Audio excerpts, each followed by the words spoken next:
The NFL running back landscape nowadays is a lot like the 1998 Disney movie A Bug's Life, according to former Steelers running back Le'Veon Bell. Let me know in the comments if he's right, but here's the next example of highly paid running backs becoming extinct.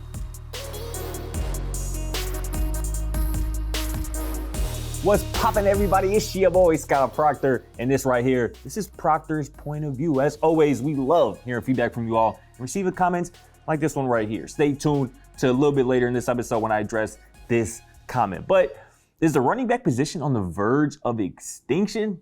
It very well might be after three of the NFL's top running backs, Saquon Barkley, Josh Jacobs, and Tony Pollard, failed to reach long-term deals with their respective teams ahead of Monday's deadline for franchise tag players. Those three running backs were the only players to receive the franchise tag and not reach a long-term deal. They will now have to play the 2023 season on the $10 million franchise tender, which Pollard has already signed. Barkley and Jacobs, however, remain unsigned and will be away from their team's off-season programs. Former Steelers running back Le'Veon Bell, he was the most recent player to sit out an entire season due to a contract dispute in 2018, and he recently weighed in on the declining value of the NFL running back by comparing it to the 1998 Disney movie A Bug's Life. Only fullbacks, punters, and long snappers have a lower average salary than NFL running backs, and Le'Veon, he tried to sound the alarm on this inequity back in 2018. Now, 5 years later,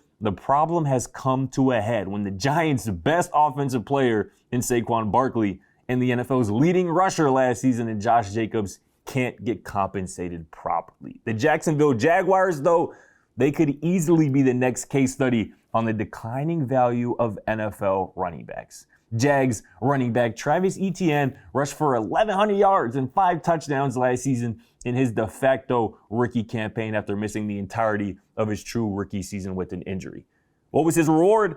Well, Jacksonville drafted former Auburn running back Tank Bigsby in the 3rd round of April's draft. Not only that, but here's what Jaguars running backs coach Bernie Parmalee recently had to say about Bigsby. Quote, "This is the type of back we wanted to bring to the table, and he fit everything that we were looking for, and he popped off the screen." And that's the thing, when you sit down, you watch the tape, you say, okay, that's a good play. But for someone to say, oh, whoa, my goodness, I'm running this back, I said, oh my God, I think we got one. I put a double star, here's one right here, end quote. So after shining as both a ball carrier and pass catcher in his first NFL season, Etienne will immediately be looking over his shoulder at his possible replacement. And worse than that, when it's time to negotiate a second contract, the Jaguars will likely use Bigsby as a reason why Etienne shouldn't get the money he's worth. That's where the NFL running back landscape is nowadays. You draft a good one,